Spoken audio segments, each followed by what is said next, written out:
Bien, bonsoir monsieur, bonsoir. Celui qui a la parole ce soir est un médecin de formation et de profession dont les compétences et les prouesses sont unanimement saluées à l'intérieur comme à l'extérieur du pays. Ces élèves sont nombreux, de grands professionnels également aujourd'hui qui insistent sur la rigueur et la compétence du formateur. C'est un homme politique présent sur la scène nationale depuis un peu plus de 10 ans, une présence remarquable et remarquée de par sa verve, de par son franc parler, de par son sens de la vérité, même si certaines, à la limite, sont souvent blessantes.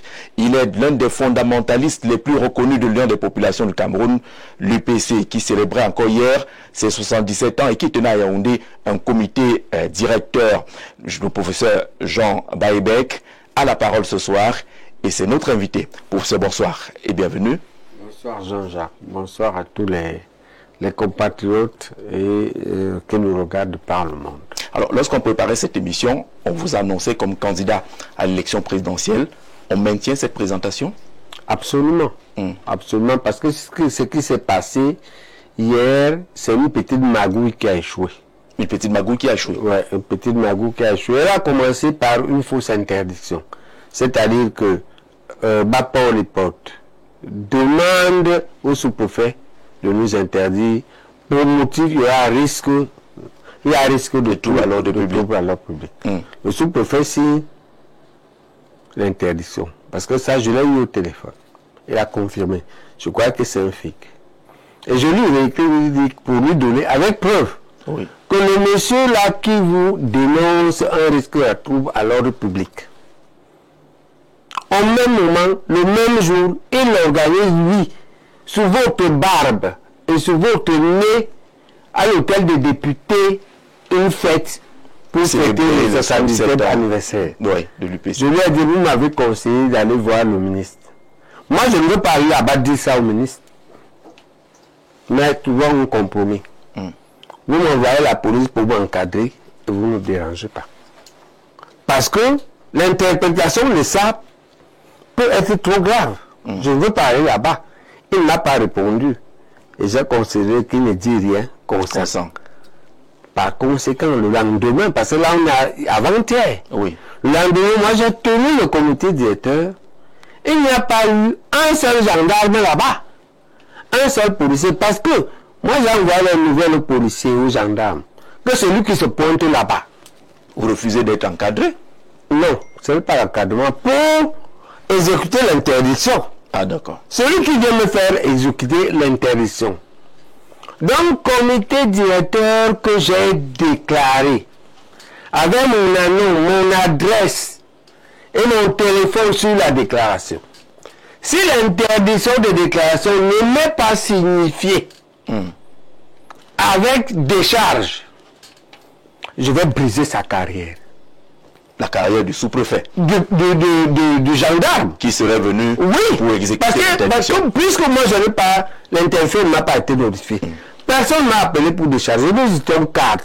Alors pour revenir, c'est vous qui écrivez au sous-préfet pour solliciter la tenue de ce comité directeur. C'est nous qui déclarons, c'est les fondamentalistes après une procédure conforme à l'article 22 des statuts qui stipule entre deux comités directeurs,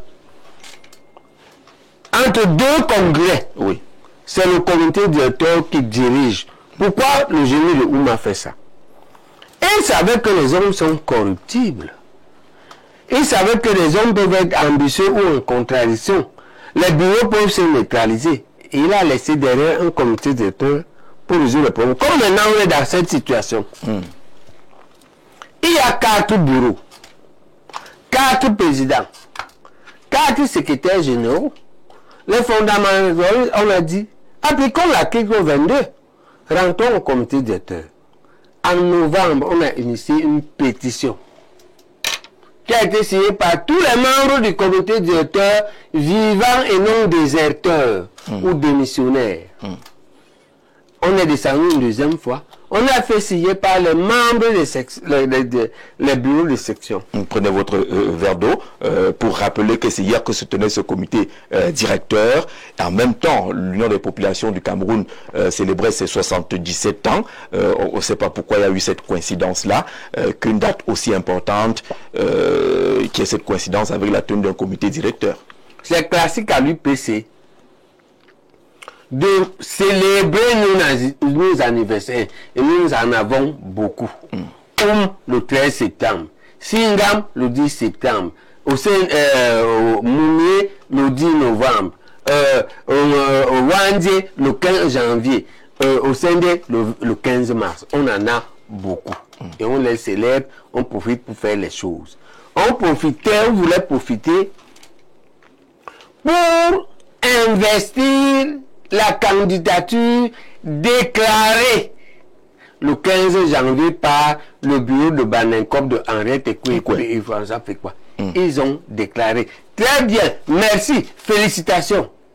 Mais nous, c'est ce qui devait se passer. Oui. Mais nous, on veut faire investir cette candidature cette fois-ci par le comité directeur auto-convoqué, parce que selon nos statuts, le comité directeur est au-dessus de tous les secrétaires généraux, au-dessus de tous les bureaux, et est éternel, insoluble. Même lorsqu'il en reste 2 membres, et il a eu ça. C'est ça qu'il a eu en 92. Hogbe, quand Kodok, pour une raison ou une autre, ne veut pas s'engager à l'investir, le comité directeur a investi Hogbe. C'est la seule fois que nous sommes allés au présidentiel. Oui. Pour la deuxième fois, nous on a décidé cette fois-ci qu'on utilise la même méthode parce qu'on anticipe que l'État ou l'ECAM risque de nous dire, si on utilise la déclaration de Henriette Ekwe, ils nous disent, elle n'a pas l'acte. Oui. Si on dit même que c'est chez Rose, ils nous disent, elle n'a pas l'acte. Si on dit que c'est pas pour, on dit qu'il a fait pipi. Si on dit balayer, on dit qu'elle a fait caca. En fait, on trouve toujours, oui. En réalité, l'acte est de mauvaise foi. Ils trouvent toujours ou les pipi ou les quelques caca pour disqualifier une direction qui investit. On a dit, ok.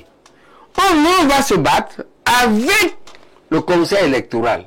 Parce qu'on va lui expliquer. Par conclusion rédigée par un avocat, qu'on a 2 arguments pour notre candidature. Le premier argument, c'est que le comité directeur statutairement lisait nos statuts est au-dessus de tout le monde. C'est lui qui, cette fois-ci, investit par une auto-convocation. C'est comme ça qu'on convoque notre comité directeur. Ce n'est pas chez qui a organisé le comité directeur, ce n'est pas Banenkop, ce n'est pas Niek.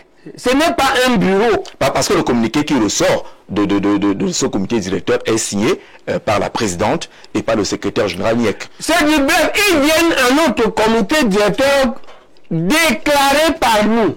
La salle payée par nous, la salle à Bassos. Bon, jamais là de lui demander. Et ils viennent au comité directeur pour venir braquer notre comité directeur. La salle est contre eux. Ils désertent. La queue entre les jambes. Après avoir annoncé que c'est... Yamchimba. Ouais, on va revenir dessus. On n'est pas là-dessus. Ils désertent. Nous, on recompose notre bureau, on termine le comité directeur. Et on fait notre investiture. Et ce n'est pas la seule décision. On convoque même le congrès. Le congrès est convoqué pour le 15 novembre. Donc on va continuer à se battre. Mais pourquoi pas un communiqué final du comité directeur? C'est dans mon téléphone. On n'est pas pressé. Parce que les signataires... Les autres ont déjà rendu public leur communiqué et font croire que vous avez été battu hier au comité directeur. Vous allez voir notre communiqué. Au plus tard demain ou après-demain. Ça va sortir. Et nous, on va faire notre comité avec Jean-Jacques. Je vous donne notre on va pas vous donner un communiqué. On donne le PV du comité directeur. Oui. Ok? On donne la liste de présidents du comité directeur signée par les présidents. Ok? Ils n'ont pas ça. Alors, ce qu'on retient aujourd'hui, c'est que c'est du braquage et du banditisme politique. À l'élection présidentielle. Oui, c'est du banditisme politique organisé pour torpiller ma candidature. Le problème, c'est qui est derrière pour nous aujourd'hui, pour nous en sommes. Les pauvres Chéros, Niek, Soron Dobo, qui ont organisé tout ça, Ounana, nous croyons qu'honnêtement, il faut s'élever un peu. Ils sont manipulés. Qui pourrait les manipuler? C'est pas ça. Expliquons d'abord. On va y arriver. Allez-y donc. Qu'est-ce qui s'est finalement passé pour qu'on arrive? Il n'y a pas de raison raisonnable pour dire que ni Onana, ni Chez, ni Niaglobel, ni Sandombo n'ont pas les critères pour être candidats et que c'est le pauvre Ntimbayam qui sont allés chercher au quartier. Qui n'est pas UP6 parce que lui-même a demandé, il va s'inscrire à Douala deuxième et j'ai donné mon accord pour que le leader de Douala, le leader naturel de Douala deuxième, qui est, je le dis ici, Stéphane Dombo, le leader officiel est Mbous. Qu'il l'inscrive, qu'il devienne au moins déjà militant. Donc, après 47 ans, 77 ans d'existence. Après près de 40 ans de militantisme, ni chez Rose, ni les cadres, personne ne peut être candidat. Chez Rose, la présidente. Oui, chez Rose. Présidente. Oui. Sylvestre, le secrétaire général. Son nombre dans le bureau, oui. On en a à la limite, à la retraite, ne peuvent pas être candidats au présidentiel pour l'UPC. Pourquoi? Attends, c'est eux-mêmes, c'est pas moi qui ai dit. Je vous présente le paradoxe. Aucun d'eux ne se sent capable. Mais ils sentent capables un pauvre citoyen au quartier qui n'a pas eu le courage d'être militant. Moi, je ne peux pas trop le contrarier parce que lui-même m'a manipulé. Je veux lui tendre la main. D'accord? C'est pourquoi je suis ouvert qu'il s'inscrive déjà. D'accord? Je suis ouvert qu'on étudie son profil, hein? Ses faits d'armes, son histoire, et qu'il entre avec une responsabilité proportionnelle. Et je l'avertis ici. Je pense que c'est un piège, je veux nous détruire. Pourquoi? Parce que l'UPC est tellement difficile à gouverner que tu n'as même pas fait le militantisme, tu n'as même pas fait les élections municipales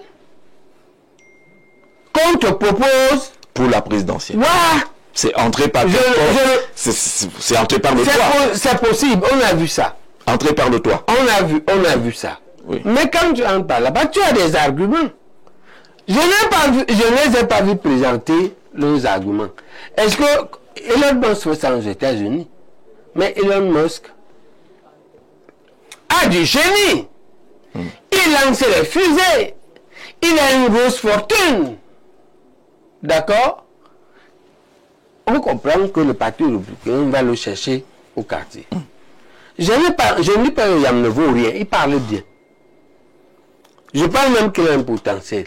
Mais est-ce que quel est ce potentiel? Dis-nous ce qui fait que vous quatre la son d'Ombo, le bel Niek, chez Rose, Onana Victor, baissent leur cœur et disent que c'est un militant, un type qui n'a pas pu être militant d'un seul parti politique sur la terre au Cameroun, qui va le candidat de l'UPC. D'accord? Je dis à pourtant sa candidature, le voilà en image justement, pourtant sa candidature a été validée. Non, elle n'a pas été validée, il y a un faux papier. Ils ont fui le comité directeur la queue entre les jambes, parce que toute la salle était debout. Le premier qui a capté que on ne pouvait pas se lever. On l'a aidé à se lever. Le deuxième qui a craqué, c'est le bel. Ça est sorti en aboyant comme un chien. Non, les hommes n'aboient pas. Les hommes n'aboient pas. Voilà, ils ont fui. Et le mot poli, c'est déserté. Ils sont sortis de la salle avant la fin. Et s'en vont signer leur papier là. Mais le comité directeur les a remplacés, on a continué. On leur a demandé si vous êtes sérieux. Même déclaré, vous l'avez déclaré, c'est nous qui avons déclaré. Si vous êtes celui Niette, tu es un grand homme d'affaires, tu coupes le bois partout. Tu ne peux pas payer la vente de 50 000. Pourquoi? Pour la location là. Je peux vous montrer le rango que j'ai fait, non? Pour louer la salle. Donc moi je déclare, les fondamentalistes font la pétition pour... On va monter les pétitions, hein. On a fait la pétition que la base a signée. On a fait 2 fois les pétitions, on est descendu 2 fois. Ça a commencé le 30 novembre d'année dernière. Finalement, on a eu l'impression que Henri Tekoé vous a lâché, finalement. Alors, Pékwa a dit ça. J'attends qu'Henri me le dise. Pékwa, c'est Michel Éclador Pékwa, ouais. qui est contre. J'attends qu'Henri me le dise. Oui. Ok, voilà. Et le jour où Henri va me le dire, je vais lui répondre que d'abord, moi, toute ma gratitude que tu m'as déclaré le 15 janvier. Oui. Mais si toi, tu me déclares le 15 janvier, et que tu décides de me lâcher, 3 mois après, ou 4, sans me dire, me reprocher quelque chose, tu ne m'as rien reproché. Alors, que je sache que tu me dises, ok, bon, c'est à toi d'expliquer ce que tu fais. Moi, je ne veux pas parler ça. Mais je lui trouve une excuse qu'elle m'a dit quand elle m'a invité à Bafoussam. Elle m'a dit quand elle m'investissait, écoute Baïbek, moi j'ai beaucoup lutté. Moi j'ai un certain âge. Moi j'ai une certaine santé. Je ne peux plus être candidat. Mais je vois que tu as encore beaucoup d'atouts. De tous les gens qui parlent là, c'est toi que je peux soutenir. Viens, je vais te soutenir. J'ai obéi à ça. Maintenant, qu'est-ce qui est arrivé entre-temps? Je ne sais pas encore. Je ne peux pas lui parler. Depuis hier, vous ne vous êtes pas parlé. Pas depuis hier. Un coup de fil. Quand je suis sorti de Canal 2, où j'ai présenté mon projet. Oui. C'était mardi le 18 Une mars. très belle prestation. On l'a regardé. On l'a regardé. La veille, avant d'aller à la prestation, je l'ai appelé, il était en réunion. Avant de rentrer le matin, je suis allé la voir. Elle ne s'est plainte de rien. Depuis lors, elle ne s'est pas plainte. Mais Éclador Pékwa me dit qu'elle est mécontente. C'est lui qui me dit. D'accord? Et c'est lui qui devrait assumer ça. Et moi, j'espère l'avoir un jour. Parce que je l'ai appelé au téléphone que je n'a pas pris. Et Éclador m'a dit, moi je crois que c'est les affaires, la batterie est déchargée, on a coupé l'énergie. Éclador m'a dit qu'elle ne va plus me prendre. Comme ils sont plus proches. J'attends qu'un jour elle me prenne. Ou qu'on se voit. Je pense qu'on va se voir. Et elle dira au JPC comment elle fait. Pour qu'elle assumera. Ou c'est un accident, ou c'est quoi. Le problème aussi, c'est que moi, je peux prouver que je l'ai appelé plusieurs fois, elle n'a pas pris. Et je peux prouver qu'elle ne m'a rien dit. Et que maintenant, si elle a lâché, qu'elle explique ce qu'elle me reproche. D'accord. Parce que je ne pense pas que je suis irréprochable. Mais, moi, je suis venu chez toi. Qu'est-ce que tu m'as reproché? D'accord? Et maintenant, ma candidature n'arrive pas. Elle n'est pas inventée par un bureau. Fut-il le Banankop. Ma candidature a été organisée depuis fin novembre par les fondamentaux. Novembre 2024. Oui. C'est pourquoi j'ai été le premier à dénoncer Kamba Paulipoto a filmé la candidature, on va dire, d'Erechev du RDPC. J'ai également dénoncé quand Balegara a le soutenir à Kérémouna. Voilà, c'est la Kérémouna. J'ai été le premier, et je défie tout le monde, à dire que non, l'UPC irait à son propre compte. Et j'ai eu un subterfuge. Je suis parti faire quelque chose à Bafoussam. Et la dédicace du livre. Voilà. Profitant de cela, j'ai dénoncé solennellement cela. Et j'ai dit que l'UPC aura son candidat. C'est moi qui ai commencé ça.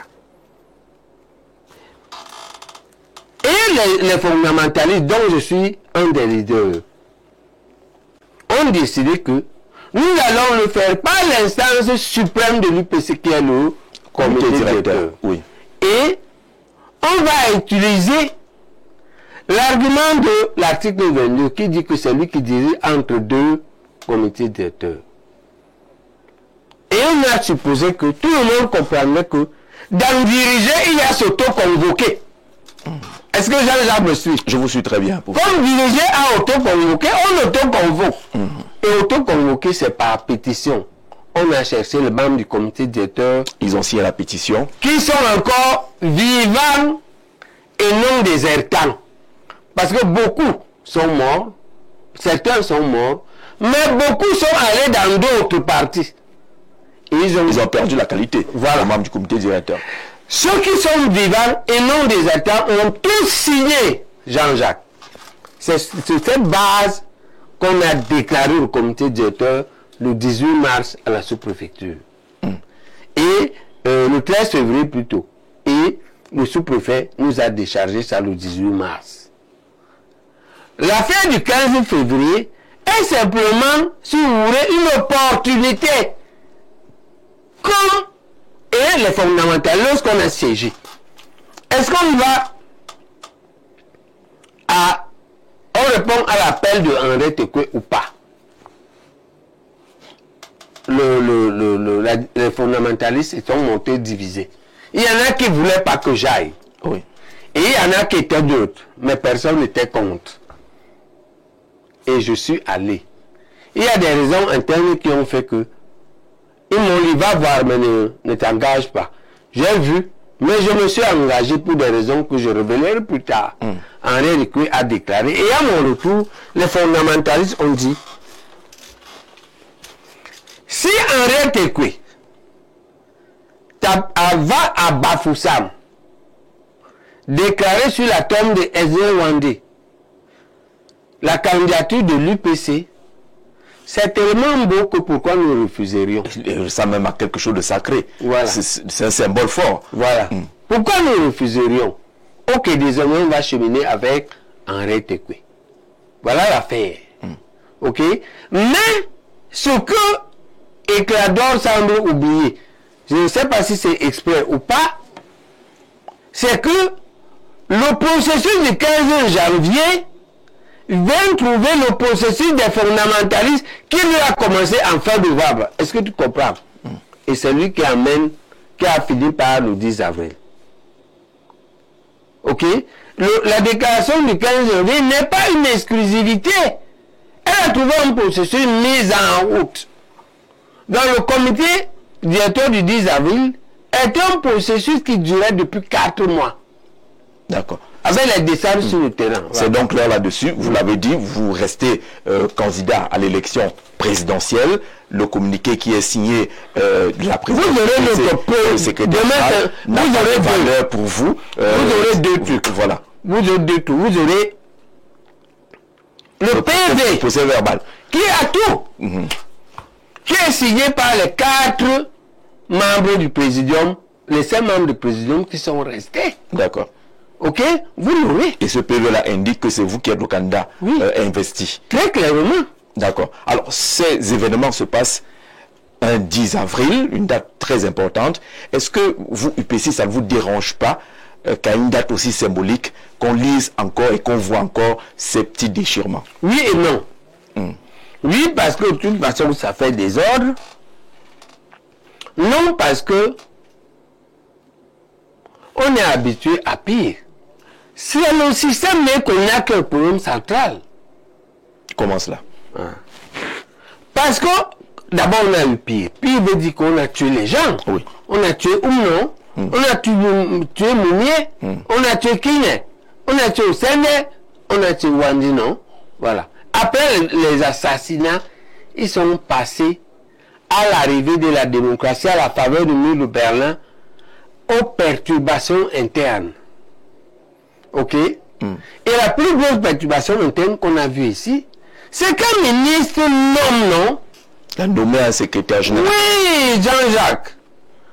D'accord? Et l'affaire de la candidature de Ntimba, moi je vous demande de convoquer ici en contradiction le bel Niek. Ça c'est clair. D'accord? Chez Sor, qui nous explique, parce que c'est ça la question centrale. Qu'est-ce qu'il La base de Comment... texte. Oui. Non, c'est pas ça. La question c'est que, il faut être clair, si vous ne fixez pas la question, on ne vient pas. Il faut qu'il nous explique comment un candidat, vous trouvez un candidat non IPC devant vous-même, vous quatre, et qui a 79% de notation dans une grille où le militantisme a déjà 25 points sur 100. Comment vous avez fait? C'est-à-dire que non-militant a combien sur 25? Mais zéro. Si vous Mais comment il a déjà 79? Et vous n'en avez bien expliqué. C'est-à-dire que c'est non seulement de la magouille, mais en même temps de la médiocrité. Quand vous dites que Biden insulte les gens, comment on appelle ça? Qui vous donne la note qu'ils ont donnée? Il n'y a que deuxième derrière, lui le militant, hein? Oui. Et qui nous dit deuxième chose? Il n'y a que derrière Timba. Oui, qu'est-ce qu'un Timba a que Niek n'a pas dans les autres éléments de la grille? Donc le montage ici c'est quoi? Ça ressemble aux méthodes néocoloniales. Le montage c'est que Niek étant vomi par la base.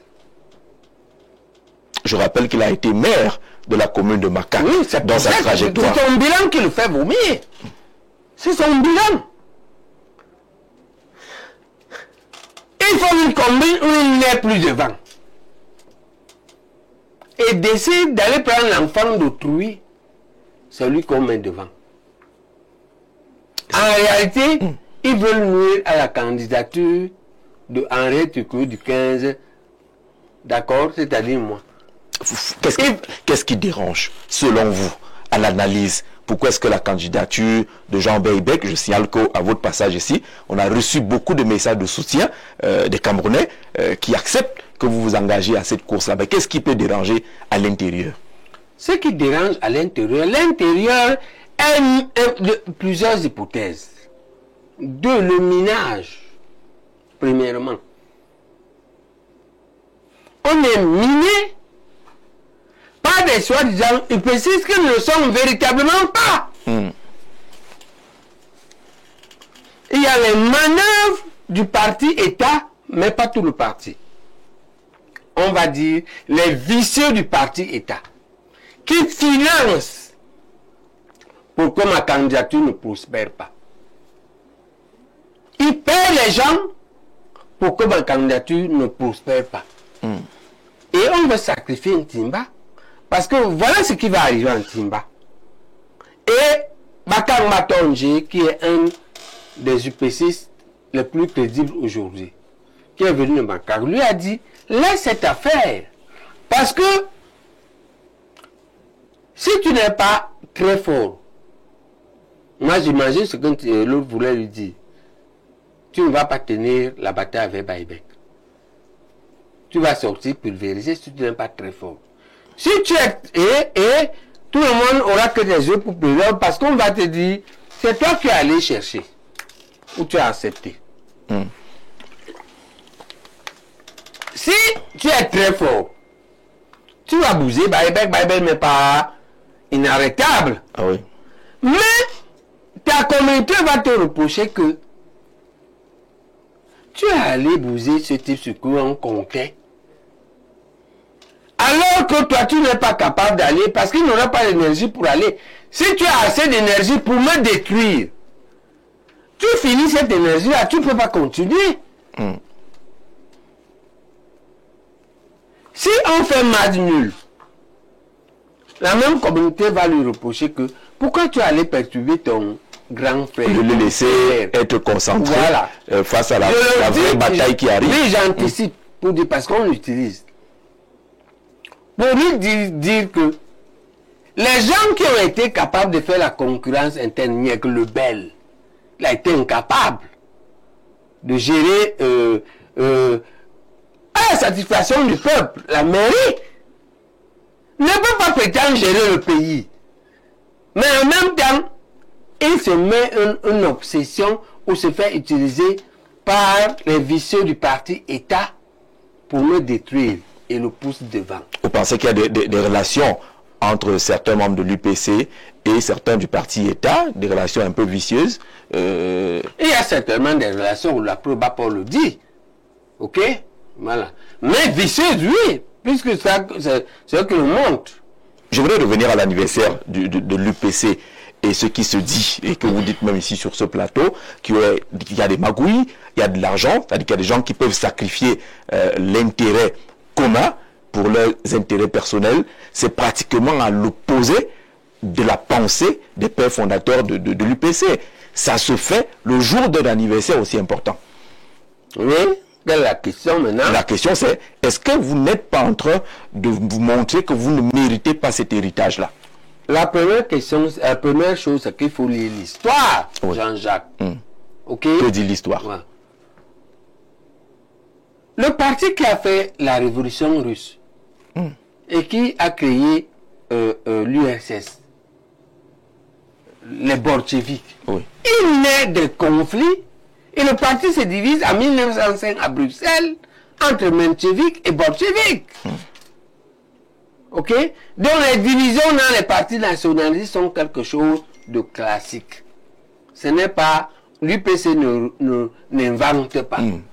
Ok? Et donc c'est la belle excuse. Elle est historique. Non, c'est pas une excuse. On lit l'histoire et puis on s'en accommode.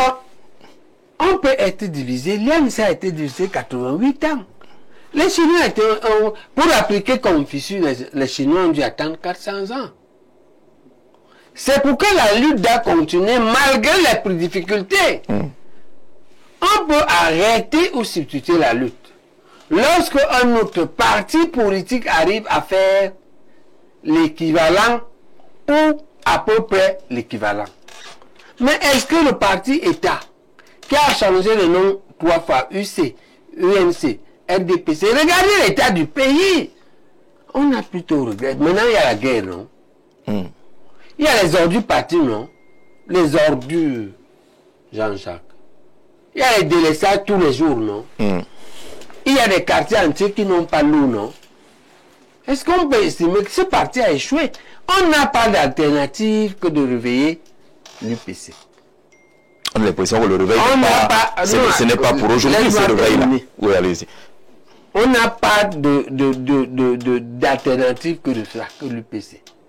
Le problème, c'est que ça peut être difficile. Et cette apparence de difficulté, il faut distinguer les difficultés réelles et les difficultés difficiles. Apparentes, je veux dire. Une affaire que la candidature de Ntimba, ça, je n'ai pas encore parlé avec lui. Quand je vais parler avec lui, je vais demander à Ndobo de me chercher son adresse pour que je lui parle. Quand je vais parler avec lui, nous, on va lui faire les propositions. S'il est de bonne foi, il va nous rejoindre. D'accord. D'accord? On va lui faire les propositions proportionnelles. Après lui avoir expliqué les risques.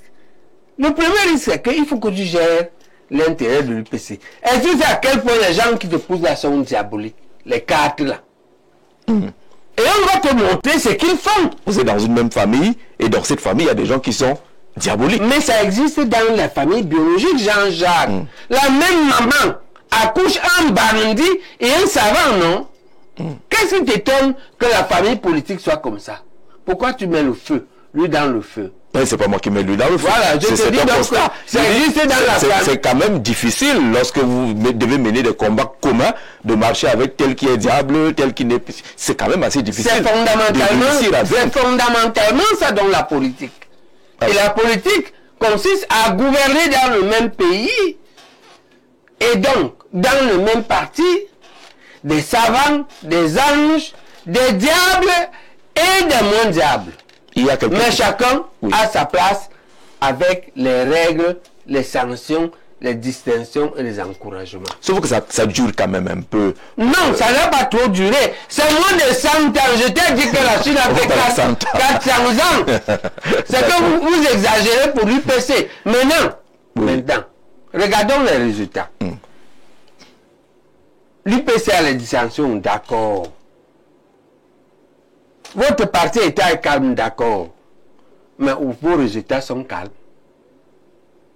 Vous préférez quoi? C'est ça vous le préférez truc. quoi? Moi, je choisis que je continue la lutte. Oui. Pour que on ait l'UPC entre les mains des vrais UPCistes. Et que la doctrine de l'intérêt général, la doctrine du respect de la fortune publique, la doctrine de la bonne gouvernance soit partagée par tous les partis politiques et appliquée. Si je dois mourir pour ça, je meurs. Mais je ne peux pas rentrer dans la doctrine de la prévarication de la fortune publique, de la malgouvernance, de la dictature, de la guerre. Je ne peux pas.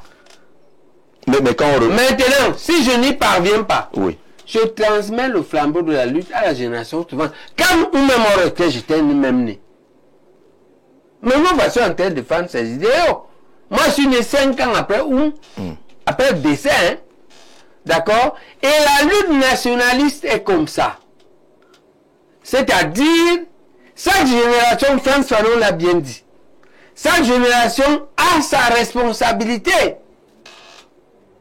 Elle doit la diagnostiquer et la prendre ou la trahir. D'accord? Vous, dans le parti État, Jean-Jacques, vous avez trahi. Et je ne peux pas m'inscrire dans votre trahison, même si vous avez un calmant apparent. D'accord, je comprends quand vous dites vous. C'est une façon de parler. Oui. C'est une façon de parler. Ouais. Alors, pour revenir à l'esprit de l'UPC, au combat de l'UPC originel, l'indépendance, l'unification, l'indépendance et l'amélioration des conditions de vie, c'est-à-dire le bien-être du citoyen. Lorsque vous faites l'évaluation aujourd'hui, est-ce que le Cameroun a compris, Oumyabé a compris les fondateurs de l'UPC? Est-ce qu'on est unis? Est-ce qu'on est indépendant? Est-ce que le niveau de vie semble s'améliorer? On va dire un peu. Pas assez. D'accord? Parce que pour l'indépendance, on est quand même gouverné par nous-mêmes. Pour la réunification, 8 régions sur 6 ne sont pas en guerre. D'accord? Se marient encore. Et bien, le standard de vie reste très faible. Donc, il y a beaucoup de choses à faire. Pour un travail de 60 ans, le résultat est très maigre. Mais on ne peut pas aussi exagérer dire que le résultat est nul. D'accord. Ok? Le RDPC est en deçà de ce qu'on attendait de lui. Mais il a fait un peu. Alors, votre vision, c'est quoi? Pour améliorer, par exemple, l'unité nationale, qu'est-ce qu'il faut faire pour que l'unité nationale soit une réalité et qu'on ne retrouve pas des slogans au quotidien, vivre ensemble, ainsi de suite? Comment on fait pour améliorer justement l'intégration et l'unité au Cameroun? La première chose, c'est de faire le diagnostic des grands conflits. Ils sont au moins 5. 1. Le conflit avec les anglophones. Lui a créé la guerre. C'est une guerre civile. 2. Le conflit avec la basse. Ça chauffe. Chaque fois que quelqu'un va apparaître, on enfarine les ministres. D'accord? Le conflit avec nous, l'UPC. D'accord? Aux dernières élections, vous nous avez interdit. C'est un conflit, on est mécontent. D'accord? Pendant que la femme reconnaît qu'elle a fait des charniers chez nous, vous nous interdisez d'aller aux élections. Ok? Voilà. 3. Le conflit avec le MRC. Il y a Bibou Nissaka en prison avec Foguet. Vous considérez que c'est des conflits? C'est un conflit politique. Ok? Ce qu'ils ont fait ne mérite pas autant de temps de prison. Parce qu'on a demandé, montez-nous.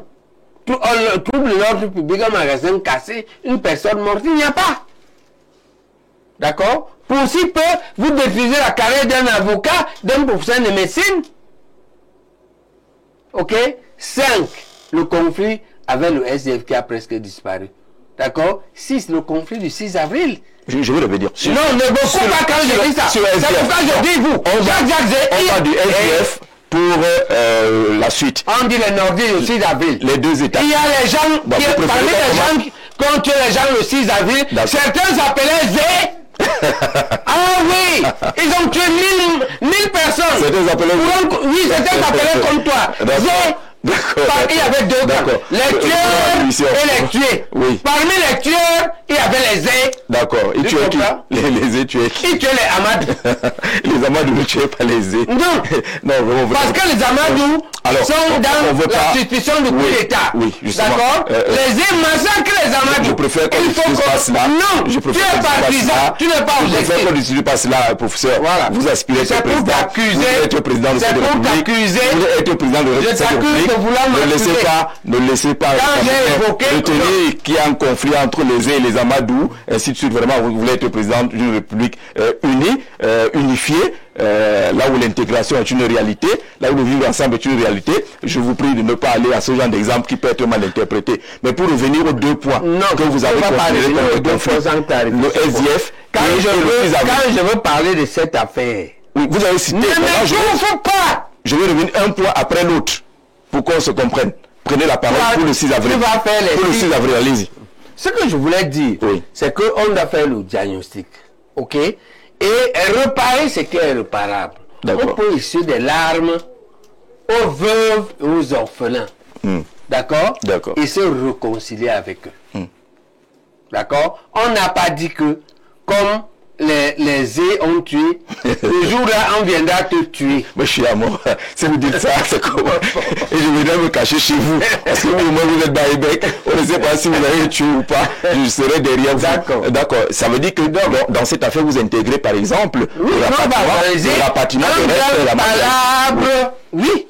Une grande palabre de vérité. Réparation éventuelle.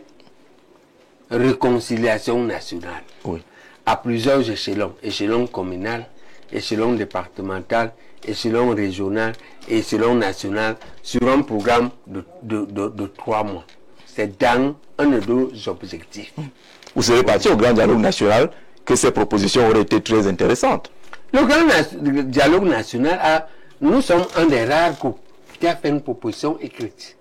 Mais le grand dialogue national a été transformé par les organisateurs en un bluff qui excluait certaines personnes pertinentes. Il y a des personnes que ce régime n'aime pas voir. Comment ça? Je suis parmi. D'accord? Et c'est ça le problème de ma candidature. Tout ce que vous voyez intimement monté, descendu, c'est le SERA. Il y a une partie du SERA qui est dedans. D'accord? Ils ont même, quand vous parlez de la mésentente entre Henriette Ekwe et moi, ils ont approché Henriette Ekwe. Ils lui ont demandé de me lâcher. Heureusement que j'avais basé le processus sur un système que je contrôlais, c'est-à-dire les fondamentalistes. Si j'avais fondé rien que sur Henriette Ekwe, si j'avais espéré que c'est sur elle que je compte pour l'investiture, j'aurais le bec dans l'eau. Mais ce n'est pas sur elle, c'est sur un comité directeur. D'accord? Que tous les bureaux aujourd'hui sont incapables de convoquer. Pourquoi? Parce qu'ils sont complètement désavoués par la base. L'un des seuls leaders de l'UPC aujourd'hui qui peut parler à la base est Baïbek. Vous pouvez bien parler à la base. D'abord, beaucoup de Camerounais vous aiment. Ceux qui ne vous aiment pas disent que vraiment marcher avec Baïbek est bien compliqué parce qu'on ne le contrôle pas. Ça veut dire qu'on vous contrôle. C'est ça que j'ai répondu à Péquois. Voilà. J'ai répondu que si tu as contribué à investir une marionnette, tu as raté. Moi, je ne saurais être une marionnette. Moi, je suis une forte tête qui sait aussi être humble. Je sais reconnaître que je ne peux pas faire telle ou telle chose et que je dois reculer. Mais je ne peux pas être la marionnette. Non, je ne suis pas. Et donc, si je ne veux pas vous dire tout ce qu'Henriette Ekwe m'a dit. À notre dernier ou avant-dernier entretien, elle a été appelée par le Sérail pour parler de moi. D'accord? Et il semblait qu'on me posait des ultimatums. Et j'ai répondu. Et peut-être que c'est ces ultimatums qui font problème. Par rapport à ma réponse. Mais M. Babi, lorsqu'on se lance en politique, il y a beaucoup de compromis de ce côté. Vous n'êtes pas prêt à des compromis. Non, ce n'est pas que je ne suis pas prêt à des compromis. Moi, j'ai une formation politique de fond. En autodidacte, j'ai lu Mao, j'ai lu Lénine, j'ai lu George Washington, j'ai lu Général de Gaulle, j'ai lu Mandela, j'ai lu Martin Luther King, à fond. On ne négocie pas en politique. Le premier problème de la négociation en politique, c'est établir le rapport de force.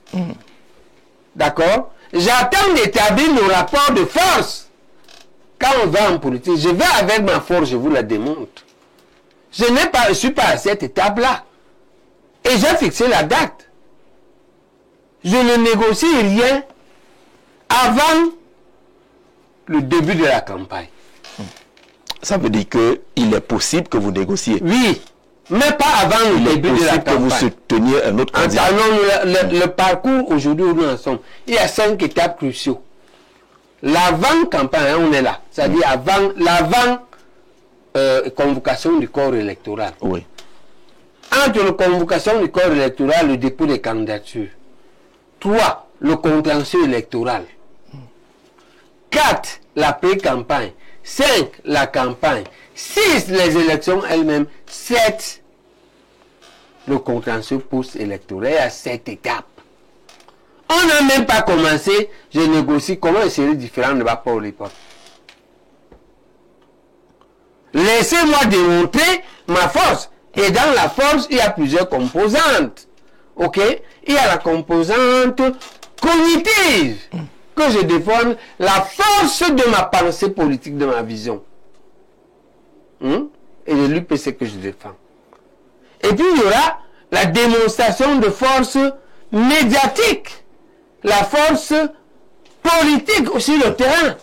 Mais quand on va à une élection... Mais on ne négocie pas ça avant. Avant, ça ne s'appelle pas la négociation. Ça s'appelle la compromission.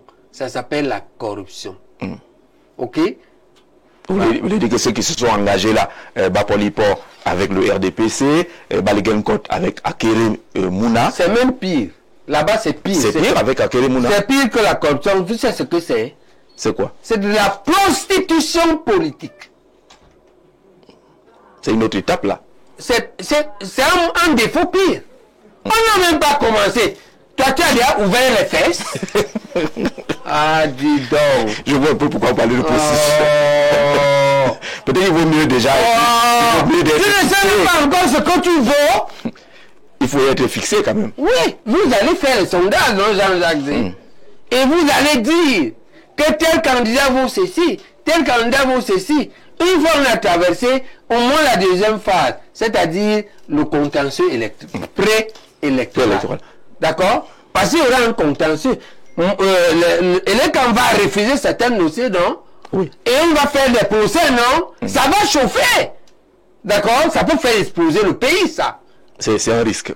Même si on le fait. Oui. Même si on le fait. Oui. Et maintenant, quand on traverse ça, vous nous évaluez. Moi, je vous rappelle à faire ça. D'accord?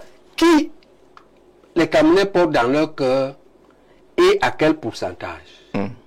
Après ça, on évolue jusqu'à 15 jours avant les élections. Ces 15 jours, c'est la campagne. On les évalue avant le début de la campagne. Et à la fin de la campagne, avec les élections.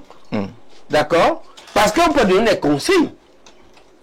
D'accord? Voilà. Et on va voir, après les élections, le soir des élections, ce que chacun a récolté. D'accord. À chaque fois, il y a... Mais c'est même que ça n'a pas commencé. Toi, tu as déjà négocié et toi, tu t'es déjà livré. C'est de l'imbécilité. Non, on a compris comment vous avez qualifié cela. Oui, c'est de l'imbécilité. Pour aller à une élection comme la présidentielle, il faut être porté par une machine politique forte. L'UPC. Mais lorsqu'on voit l'UPC aujourd'hui a pratiquement 4 candidats, ça veut dire que l'ennemi, votre adversaire, risque d'être votre propre parti. Attends, ça peut exister. Mais il y a des gens qui pèsent et d'autres qui ne pèsent pas. On te dit que la machin est montée, elle est descendue. il soutient Akeria, un autre dit qu'il soutient bien. Est-ce que ça c'est l'UPC? C'est contre l'esprit de l'UPC. Premièrement. D'autres, je leur dirais ça hier au comité directeur. Moi, si j'ai les 300 signatures, sans aucun parti politique, je gagne. Au Cameroun. Parce que le Cameroun me porte à cœur. Mais parce que j'ai les relais communaux. Ok? Qui me respectent, qui me considèrent. Parce qu'ils ont été mes élèves. Ils m'ont admiré comme enseignant. Est-ce que Jean déjà comprend ça? Est-ce qu'ils sont vos militants? Pas parce qu'ils ont été élèves qu'ils sont militants. Mais oui, les êtres humains sont comme ça. Bob a écrit, sa femme a appuyé. Que je suis comme un gourou. Les médecins me suivent aveuglement. Les médecins pensent que, je leur en appelle ici, et les pharmaciens, on va changer le pays. Mais dans un pays... Au pouvoir ou pas. Et je prends le leadership de ça. Dans un pays qui a remporté plusieurs fois le trophée de la corruption, les gens comme vous, on préfère les éviter. Comment on peut faire pour qu'un pays de corrompus, entre guillemets... Ça devient de plus en plus minoritaire. Ça recule. Ça recule de ce point de vue parce que le peuple en souffre énormément. Et il est de plus en plus conscient qu'il a une certaine responsabilité. Ok? Bon. Mais... On dit un président fouettard. Le marasme... un président fouettard. Ils veulent un président fort. Pas fouettard. J'ai dit hier aux UPCistes que je suis convaincu que ce pays a besoin de ce profil pour mettre de l'ordre. Parce que pour eux, voir l'inverse. Il a été 40 ans gentil avec vous. Mais Jean-Jacques, vous avez profité pour détruire le pays. Et vous voulez que je rigole avec vous? Mais n'ayez pas peur, si vous êtes correct, il n'y aura pas de fouette. Si vous avez la chance que l'Assemblée refuse, moi j'irai voter une loi. Si on refuse, il n'y a pas de fouet. D'accord? Et si on sommes nous... Mais votre méthode, c'est d'abord la dureté, la fermeté. Et le président Biya avait parlé à son arrivée. Je le dis pour vous terroriser, pour vous faire peur. Mais en réalité, ça dépend du charisme de chacun. J'ai la chance que moi j'ai un charisme qui est une grâce divine. Et je l'ai testé plusieurs fois. Je vais vous donner 2 occasions. Pendant près de 20 ans, j'ai fait venir les étudiants en médecine à l'hôpital à 7 heures. Alors que l'heure officielle, c'est 8 heures. Et ils venaient à 7 heures. Ils se bousculaient. Ils ne pouvaient même plus punir les retardataires. Parce que quand ils arrivaient, ils étaient là-bas dehors, ils n'avaient pas la place pour entrer. Moi, j'ai fait ça. Moi, j'ai dirigé les urgences jusqu'à l'hôpital central, le plus grand hôpital de Yaoundé, 5 ans. La corruption est finie. On ne vendait pas les compresses, la bétadine. À mon époque. On ne prenait pas 5 francs un malade là-bas. 5 ans. Ok? Moi, je dirige les fondamentalistes. Moi, je dirige mon petit... On ne fait pas ça avec moi. Pourquoi? Il y a plusieurs méthodes. 1. La discipline personnelle. 2. L'exemplarité. 3. La sanction systématique de ceux qui font faux. 4. La distinction systématique de ceux qui font bien. D'accord? J'ai des méthodes très importantes qui n'amènent pas au fouet. Avec laquelle, d'ailleurs, j'ai éduqué mes enfants. Et c'est pourquoi je suis content qu'ils m'honorent, en tout cas les aînés. Partout où les aînés sont passés, d'accord, les 3 premiers, je ne veux même pas parler d'eux, parce qu'ils veulent faire trop de jaloux. Ils ont une réussite exceptionnellement belle. C'est très beau, mes premiers enfants. On a des échos. Voilà. Nous allons marquer une pause pour accueillir une dame.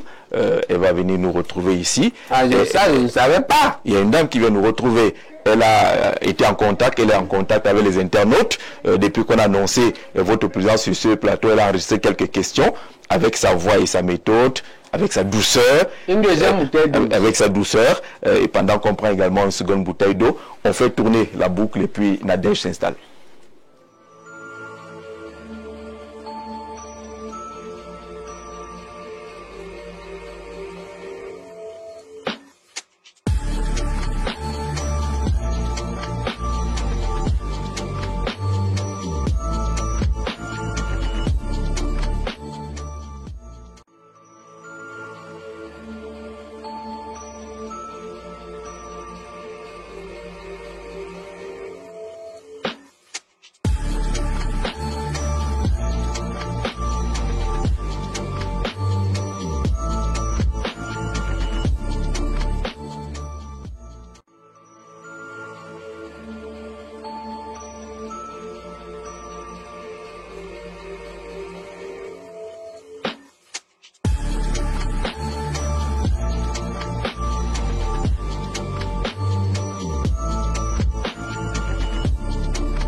Retour donc sur le plateau, à vous la parole avec le professeur Jean Baïbek.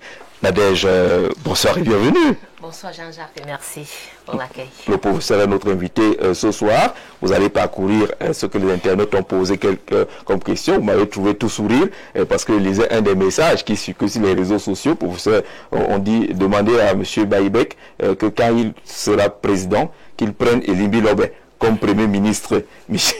Michel Nguele Barga qui vous propose de prendre Elimbi Lobé comme premier ministre si vous êtes élu président.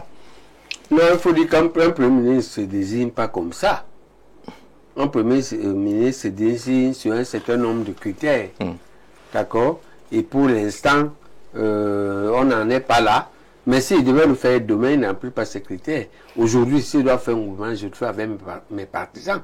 C'est les fondamentalistes. Et qui, d'ailleurs, ont toutes les couches, les forces sociales au Cameroun. Hier, on était avec des gens de Garoua, Ngaoundéré et Marois, qui sont en train de rentrer là maintenant. Hein. D'accord. On était avec des anglophones, on était avec... donc, c'est aujourd'hui, c'est ça que j'ai comme force en présence. D'accord. Mais ce n'est pas comme... Maintenant, d'ici là, le jeu politique obligeant, si Elimbi Lobé, par exemple, joue un certain rôle un rôle politique qui fait que les équations politiques conventionnelles permettre de le nommer Premier ministre, pourquoi pas? D'accord. Nadège. Bonsoir, professeur. Bonsoir, madame. Alors, êtes-vous prêt à apprécier les questions proposées par les internautes? Oui, bien sûr. C'est eux qui ont fait ma notoriété. Hein. Ils ont contribué pour beaucoup. Donc, c'est avec plaisir. Je pense qu'il faut les éclairer. Et j'appelle d'ailleurs les autres leaders politiques ici à le faire. Pourquoi? Parce qu'il faut savoir fondamentalement que le but fondamental est le changement positif de notre pays. Il faut deux conditions, que le changement soit positif et qu'il soit paisible. D'accord. Ce n'est pas tellement la gloire d'un homme. Ok? Ok. Professeur, il se dit que vous avez un esprit en vous que vous ne contrôlez pas lorsque vous êtes face aux caméras. Que dites-vous à ce sujet? Mais ce n'est pas cet esprit qui dirige. Vous voulez un homme qui va diriger bien, non? D'accord? Maintenant, cet esprit, c'est un esprit de combat vis-à-vis d'un système néocolonial pourri qui veut nous faire admettre que, par force, on doit admettre ce qu'ils font de mal et du bien. Et c'est ça que je n'aime pas. Quand vous voulez m'imposer ça, il sort de mes gants. D'accord? Et je peux aller très loin. Ok? Mais si vous êtes honnête, il n'y a pas de problème. Et là-dessus, ne faites pas de compromis. Si vous voulez un président qui est lâche, un type qui rigole avec vous à longueur de journée, vous choisissez. Moi, je ne suis pas dépendant à l'absolu de cette fonction. Pour moi, c'est un sacerdoce, ce n'est pas une opportunité. D'accord. Pour vous, qui est le véritable secrétaire général de l'UPC? Je ne suis pas à ce niveau. Pourquoi? C'est un choix stratégique. Il y en a 4. Quel que soit celui que vous choisissez, l'arbitre qui est là joue de ça. Pour vous. Il a favorisé la légalisation par défaut des 4. Parce que chaque fois que vous choisissez un, il vous dit que ce n'est pas celui-là. Alors, on a exploité les statuts. Aujourd'hui, ma stratégie, c'est que j'ai trouvé que on avait élaboré tout ce...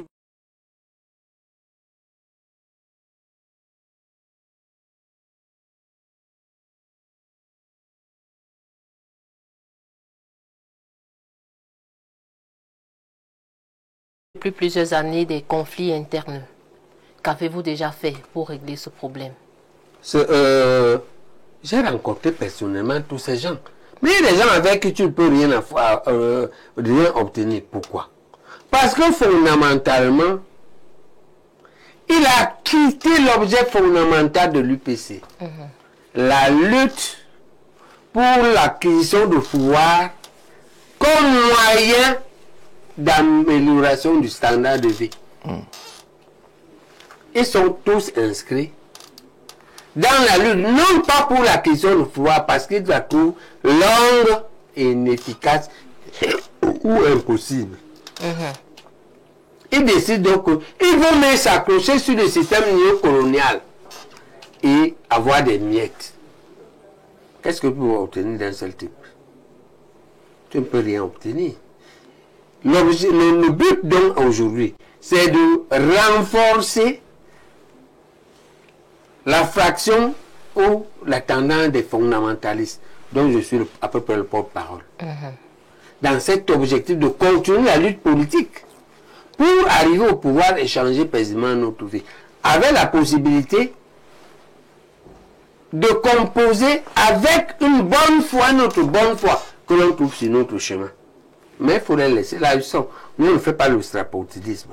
Et qu'on n'y arrive pas, ne nous impressionne pas. Si on n'arrive pas, on transfère le flambeau à la génération suivante. D'accord. Si vous êtes élu président de la République, la crise du Nozo fait-elle partie de votre priorité? Alors, nos objectifs, notre programme politique de l'UPC a été divisé en 3 types d'urgences. Les extrêmes urgences, les urgences intermédiaires et les urgences différées.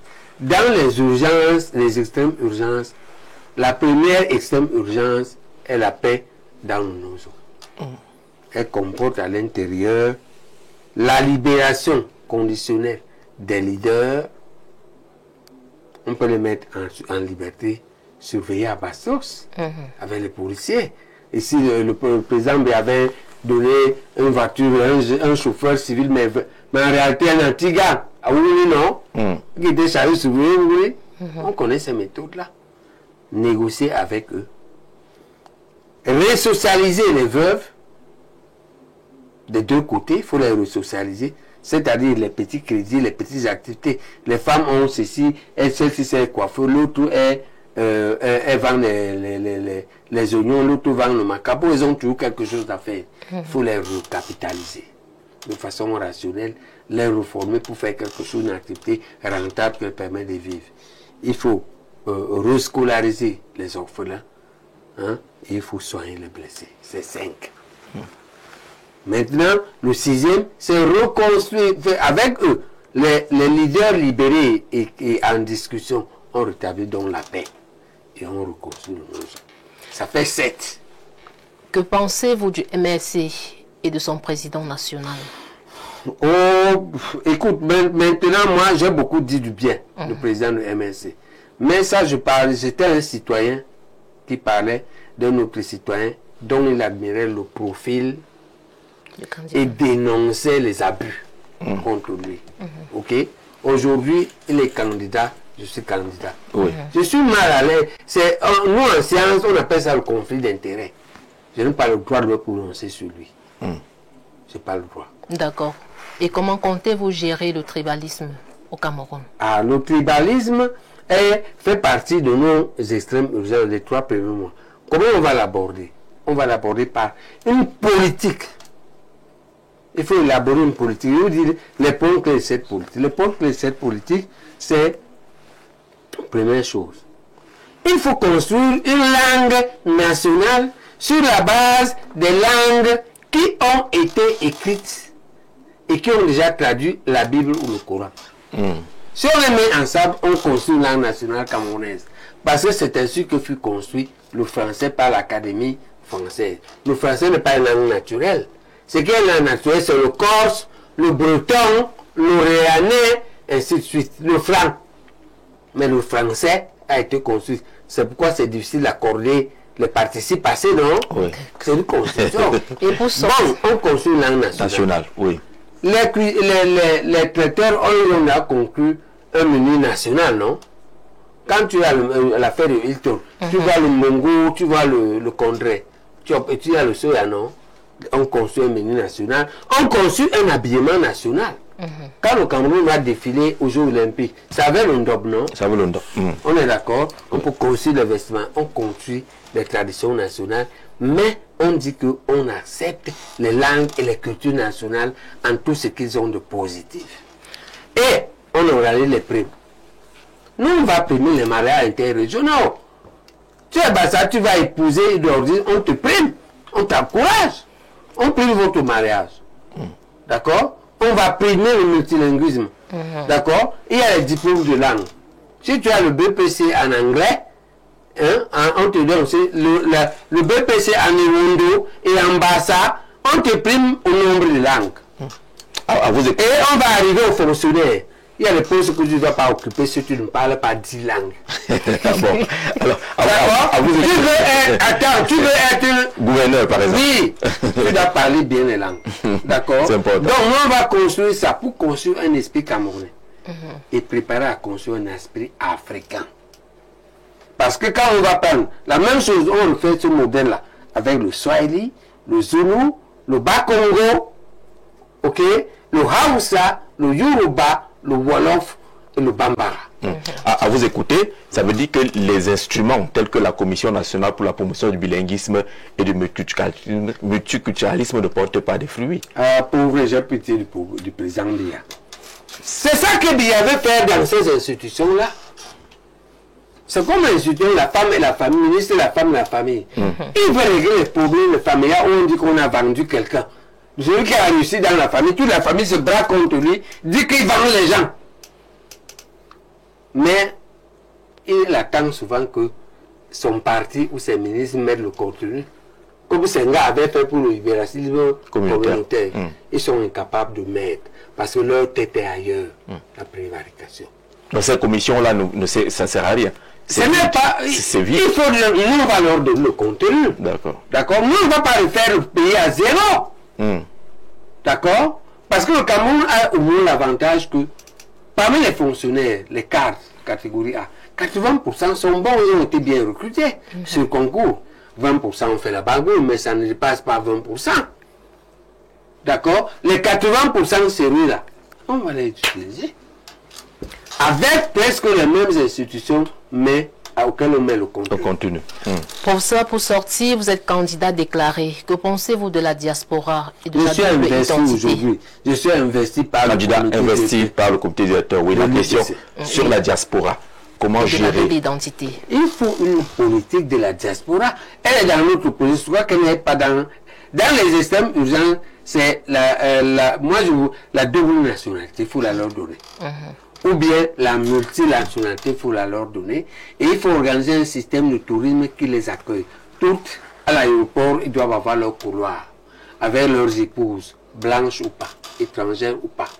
D'accord? Maintenant, on va gérer ton implication à la vie nationale en mesurant tes contributions. On peut savoir combien tu envoies au Cameroun. Parce que les contributions à la diaspora aujourd'hui sont encore suffisamment faibles comparativement aux pays d'Afrique de l'Ouest, ou alors sont orientés vers. Mais parce qu'on est maltraite, Jean-Jacques. On est maltraite. Parce que les sous-fifs du parti État estiment que ils ont des comptes à régler avec eux. C'est eux qui vont venir renverser le président. Ils font des manœuvres contre eux. D'accord? Si on traite bien notre diaspora, nous 12 000 ingénieurs qui sont en Allemagne, nous 5 000 médecins qualifiés qui sont en France, beaucoup vont revenir. Parce que j'assure que moi, je n'ai pas aimé vivre là-bas. Hein. Rien ne me manquait pour rester, rien. Rien ne me manquait pour aller aux États-Unis, rien. Mais je suis rentré parce que je préfère mon pays. Mais aujourd'hui, ils sont faiblement inscrits sur les listes électorales, par exemple, très présents sur les réseaux sociaux, faiblement inscrits et donc ne peuvent pas, de façon solide, participer aux élections. Et il faut changer ça. Oui. On doit même leur donner une représentation à l'Assemblée et dans les mairies et dans les conseils régionaux. Non, on va faire ça. Il y aura une part, ils auront une région. Ils auront un quota à l'Assemblée nationale. Hein, que l'on repartit entre ceux qui sont en Asie, ceux qui sont en Europe et ceux qui sont en Amérique. Et peut-être ceux qui sont en Afrique. Il faut que il faut une politique, c'est tout un volet. C'est au minimum un secrétaire d'État aux affaires étrangères. Ça fait partie de l'une de leurs revendications. Oui, ce n'est qu'une direction qui s'occupe des questions de la diaspora. Non, ça doit être un secrétaire d'État. Il faut qu'on réfléchisse. Pourquoi? Parce que c'est une opportunité pour le Cameroun. On ne peut pas avoir formé 12 000 ingénieurs et donner à l'Allemagne. On est fou ou quoi? Nous faisons ça. C'est-à-dire que Jean-Jacques dit, tu formes tes enfants là. Tu prends, tu donnes... Comment? À celui qui ne les a même pas formés, qui n'a pas dépensé, qui a bénéficié. C'est une politique de la diaspora folle. Mais la diaspora dit que vous avez l'impression, peut-être pas vous, hein, ceux qui sont au pouvoir, l'impression que c'est tous des opposants. Voilà. qu'il ne faut pas leur faciliter. La majorité s'est braquée. Et ceux qui sont moins qualifiés surtout. Mais il y a une très bonne majorité. Moi, j'ai découvert la diaspora qui travaille à la NASA. Oui. Hein? Mon camarade Claire Foufak, dans le Maryland, m'a invité chez lui. Et il y avait 2 ou 3 types de la NASA. Ingénieurs de la NASA. Ils sont nombreux. Et je pense que c'est avec eux que moi je pense que peut changer le Cameroun en moins de 7 ans. En moins de 7 ans. Ouais. Alors. En tout cas, le mettre à un niveau où il ne va plus regresser.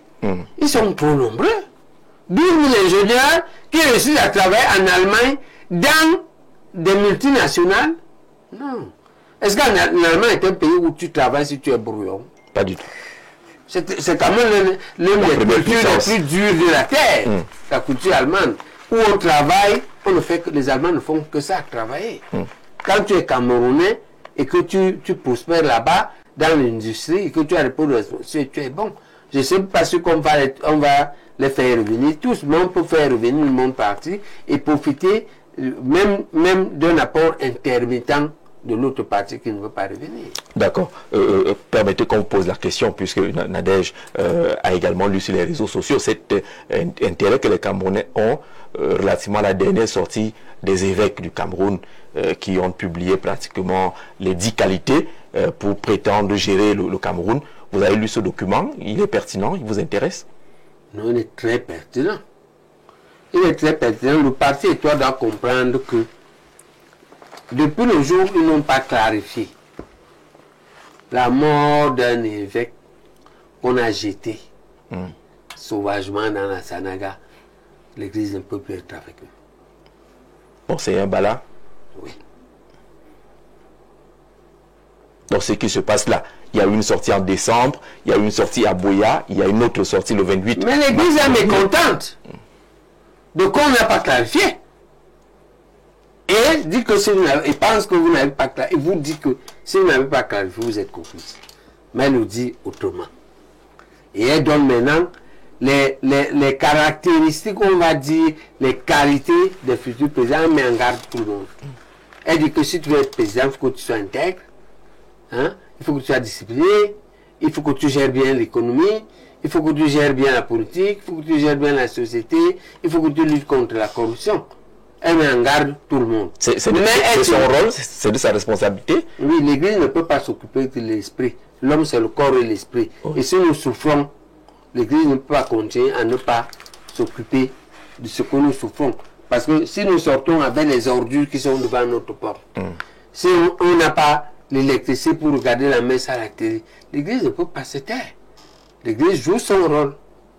D'accord? Et ceux qui sont contre ça, ils sont plus ou moins complices de la malgouvernance. Ce n'est pas ça. Ce n'est pas ça qu'il faut faire. Est-ce que le réveil de l'Église ce qu'il faut faire, c'est écouter ce que l'Église dit. C'est analyser. C'est s'améliorer. C'est ça qu'il faut faire. Ce n'est pas essayer de dire que l'Église doit s'occuper seulement de la prière, non. Non. Ça, c'est... C'est-à-dire l'Église doit vous laisser piller et détruire le pays. Et elle dit aux citoyens, venez seulement prier. Ça, c'est l'Église coloniale qui faisait ça. L'Église nationaliste ne peut pas faire ça. Et l'Église est de plus en plus nationaliste. De plus en plus. Est-ce qu'elle n'est pas aussi un peu complice de ces dérapages que nous voyons aujourd'hui? Est-ce qu'elle n'a pas laissé faire pendant longtemps? Elle se rend compte que dans ce cas, elle ne survivra pas. Le peuple la condamnera avec le régime. C'est pourquoi elle prend ses distances. Et prie au régime de changer. C'est à lui de prendre acte de ça et de changer ou pas. Vous, président de la République, comment est-ce que vous gérez la question des églises, notamment de réveil? Certaines sont appelées à fermer, ou alors on va les fermer, si on s'en tient à ce que le MINAT dit. Vous arrivez à la tête de l'État avec un pays qui a 300 églises de réveil. Comment est-ce que vous les gérez? D'abord, il faut faire un diagnostic du problème. Il faut dire que les sous-fifres du régime ont fait la même chose avec les partis politiques. Elle a favorisé la multiplication des partis politiques parce que ça lui servait. Machiavel a bien décrit ça.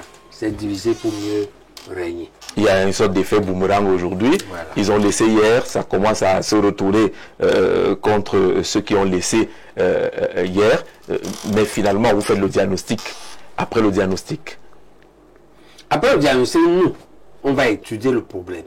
Et on va élaborer les critères et appeler tout le monde à se remettre à l'ordre.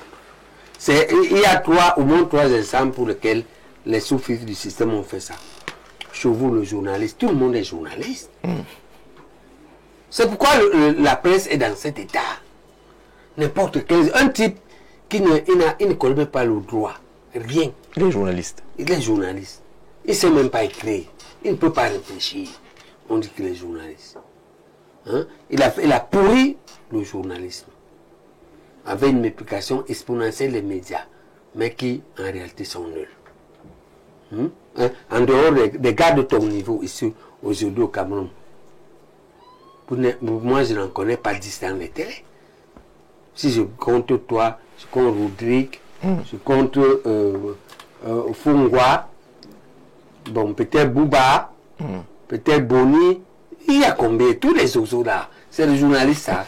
Ils n'ont même pas la culture de la lecture, ils ne savent pas qu'un journaliste est un fouineur. Mais c'est une question d'organisation globale. On a laissé... Il y a un background, il n'y a pas un background. Un type qui n'a pas fait la dissertation, il n'a pas réussi la dissertation. Ça dit son bac là, il a fait 4 fois. Est-ce que tu comprends ça, Jacques? Tu fais le bac à 4 fois, ça veut dire que tu ne peux pas faire la dissertation, point. Parce que dans un pays normal, on ne fait pas ça 3 fois. Si tu as fait 2 fois, tu as raté, stop. Les machines acceptent plus ton dossier. D'accord. Est-ce que tu comprends? Je comprends. Quand un type comme ça arrive, une ordure comme ça, c'est eux qui veulent essayer de nous provoquer quand ils m'énervent, non? Est-ce que c'est des gars sérieux? Ouais, comment vous vous énervez pas et on est content. Je vois comment vous vous énervez pas ce Donc soir. il y a le journalisme qui a été pourri comme ça, il y a les partis politiques qui ont été pourris comme ça, et il y a les régions qui ont été pourries comme ça. Il faut corriger ça. Il faut avoir une politique de ça, une politique qui est honnête et acceptable par au moins la majorité. D'accord? Maintenant, on peut dire qu'elle n'a pas fait vraiment un rétrospectif pour ne pas frustrer ceux qui ont investi. Hein? Ou bien on peut mettre un actionnariat, obliger un actionnariat avec les professionnels. En fait, pour moi, Jean-Jacques, on doit faire ça comme on fait les pharmaciens. Tout le monde ne peut pas avoir l'officine.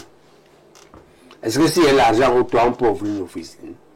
Non, on n'en a pas de pharmacie. On n'en a pas le droit. Pour avoir une officine, il faut être pharmacien, non? Absolument. Pourquoi pour avoir un média, il ne faut pas être... Pharmacien, ça veut dire diplômé. Oui. Pourquoi chez les journalistes, il ne faut pas être diplômé?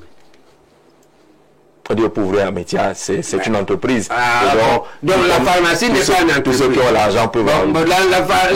La pharmacie n'est pas une entreprise. Mais le média est une entreprise. Attends. Pour moi, aujourd'hui, c'est... Pour moi, ça a pourri tout. Et l'un des secteurs les plus graves que ça a pourri, c'est l'éducation. C'est pourquoi n'importe quel collège. Ça devait être un normalien complet qui a fait ses preuves, qui doit avoir un collège. Pas les businessmen. Non!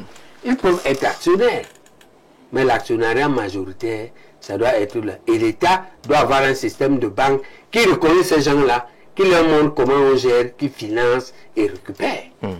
Parce que c'est quoi? C'est mettre l'argent, construire, mettre les élèves, ils payent en bourse, non? Il y a tout là pour faire ça. Un type éduqué qui a bac plus 5 en mathématiques ne peut pas faire ça. Mais un commerçant peut faire. C'est quoi ce pays? C'est un pays, ça? C'est notre Et pays. vous dites que moi, je ne dois pas me fâcher, que je vais rire avec vous. Ne me votez pas, je ne vais pas rire. Alors, Nadège, merci. Hein. On va poursuivre les quelques minutes avec un peu de minutes de temps additionnel avec le professeur Baebek pour répondre aux questions de ceux qui envoient des messages qui vous interrogent sur les possibilités d'alliance. Ils ont cité Maurice Kamto, vous avez déjà balayé la question. Il cite Serge Espoir Matomba. Est-ce que vous mettiez ensemble Serge Espoir Matomba? Non, il faut pas. Il faut bien comprendre comment fonctionne un système politique correct. On a un parcours de 2 mois, mois de juillet et le mois d'août, pour peser le poids de chacun. Oui. Et faut pas précipiter. Non. On n'a pas commencé aussi les alliances. D'accord? Chacun doit montrer son poids. Et ça permet d'organiser rationnellement les coalitions. Je sais que tel parti pèse tel pourcent dans l'opinion des votes. Ok? Tel pèse tel pourcent. C'est comme ça qu'on fait l'alliance. C'est même pas qu'on n'a pas commencé, il y a déjà les alliances. D'ailleurs, parce qu'il y a des groupes qui se sont formés, la TP, la PC. Est-ce que ça a duré? Ça a pété, non? Ça a pété. Mais lorsque un 20% fait une alliance avec 10%, 10% c'est que dans cette coalition-là, il faut quand même parler petitement. Il ne faut pas trop lever le ton. Non, il y a quand même 20%. Il y a un chef. Le chiffre est dans le chef. Ok? Voilà, et le nombre qu'on doit être, en plus de l'idéologie, en plus ainsi de suite. Et on établit une plateforme. C'est comme ça qu'on fait. On va très rapidement balayer les questions qui préoccupent les Camerounais, notamment l'énergie. Baïbek, président, comment régler les questions énergétiques au Cameroun? On a dit que nous, en urgence, en extrême urgence, c'est les ménages. Oui. Et pour les ménages, c'est une centrale photovoltaïque par village. Par village? Oui, parce que dans mon village du Mungo, j'ai un village là-bas, j'ai dit à Canal 2, tu n'as pas regardé ça? J'ai regardé. Je ne reviens pas dessus alors. On dit que c'est faisable. Non, il y en a qui n'ont pas regardé. Voilà. C'est faisable. Mon petit frère est chef de ce village. Il est conseiller municipal à la commune de Mbanga. Le village s'appelle Kombegara. Allez regarder une centrale photovoltaïque qui a illuminé le village. Parce qu'on a suffisamment de soleil quand même au Cameroun. J'ai demandé à Rudi, dis-moi, vous dites que c'est impossible, je suis un rêveur. Parce qu'il faut quoi? Il faut le soleil. Et il y a un village au Cameroun qui n'a pas le soleil. Non, tous les villages ont le soleil. Votre vision, c'est d'installer ces stations, ces centrales dans chaque village. Parce que ma soeur aînée est un professeur de technique administrative de l'INSET. Elle travaille à la délégation à Douala. Elle nous d'habiter Douala, elle a préféré habiter le village. J'ai dit, mais la femme, c'est comment? Elle regrette un niveau de vie. Je suis allé voir, quand je suis entré chez elle, c'est notre case parentale. J'ai ouvert son frigo, il y a le beurre, il y a tout, c'est congelé. J'ai dit, maman. Mais on est quand même... le truc de Fidèle là, par exemple, notre petit frère, quand je fais c'est Fidèle, le truc de Fidèle là te donne assez de... Je me dis, ça donne. Il n'y a pas les coupures, il n'y a pas. Mais dans un pays qui vise son industrialisation. Ça c'est un autre volet. Oui. D'accord? Si on fait déjà cela, on libère donc, avec la ville, on libère le côté domestique. Oui. On fait le diagnostic de ce qu'on gagne, on reverse dans l'industrie. Ok? Et maintenant, on développe les autres sources. La seconde question, c'est la route. Comment faire pour relever le niveau de qualité de route dans notre pays? Vous avez pris l'axe lourd, certainement, ces derniers temps. L'autoroute n'a pas beaucoup avancé. C'est un problème de gouvernance. C'est un problème de détournement, non? On détourne tout là-bas. On dit, c'est écrit. Les autres pays font 1 km à 100 millions. Nous, on fait 1 km à 250 millions. C'est le vol, non? C'est tout. Et nous, on va arrêter ça. D'accord? Tu ne pourras pas voler. Parce que si tu voles, tu vas me sentir. Tu vas me sentir. Quelqu'un va toucher 1 milliard, va sentir de quoi je me chose. C'est pourquoi... les abeilles aussi. Attends. C'est pourquoi les gens luttent pour que je... Maintenant, ils vont prendre quelqu'un au quartier pour venir me combattre. Même Niek ne peut pas combattre.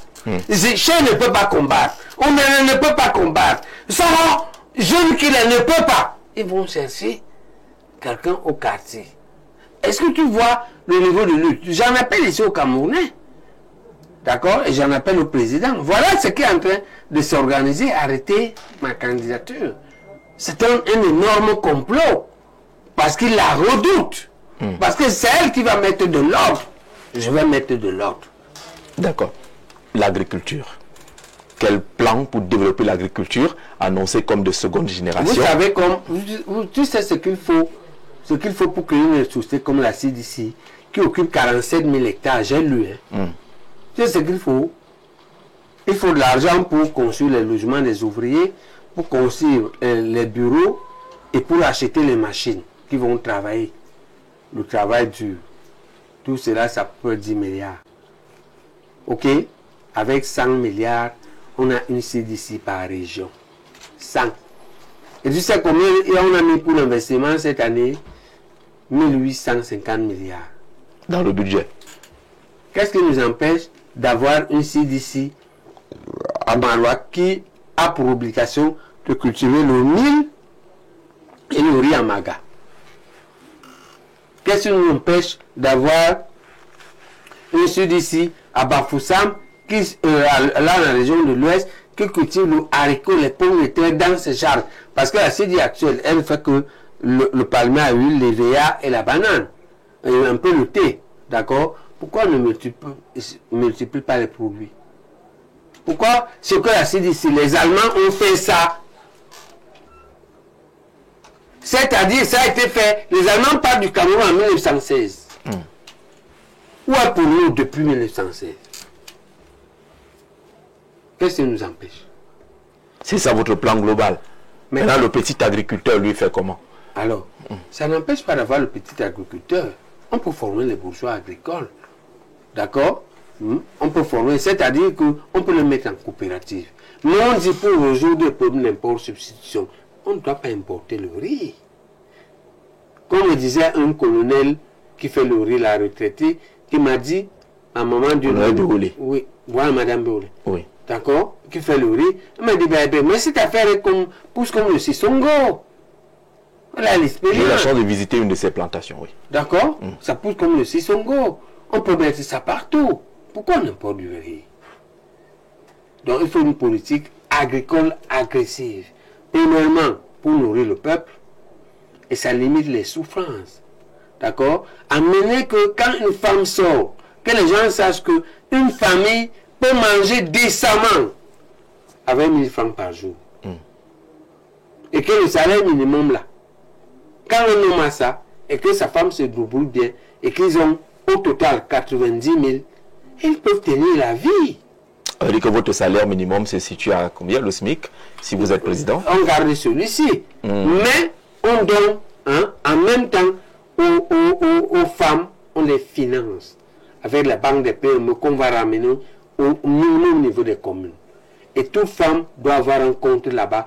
Et toute femme a le droit d'être financée du moment où, après avoir été formée, et pour être suivie après. Parce que moi, j'ai bénéficié de ça. D'accord? Moi, j'ai une petite entreprise. L'un des types qui m'a formé, les gens qui m'ont formé, c'est le gars de la banque des PME. Ava, Menjang, c'est eux qui m'ont formé à l'entrepreneuriat. L'éducation. Quelle réforme allez-vous mettre en place si vous êtes président pour améliorer l'éducation au Cameroun? Alors, la première chose, c'est qu'il faut sortir les aérés de l'État. L'État doit l'argent aux enseignants calculé. Il y a un autre argent qui n'est pas calculé. Il faut sortir les deux. Ça fait partie de la dette intérieure. L'État paye ça, ça baisse les taxes. Après, l'État crée des primes à la difficulté et à l'éloignement. Nous, on va faire ça.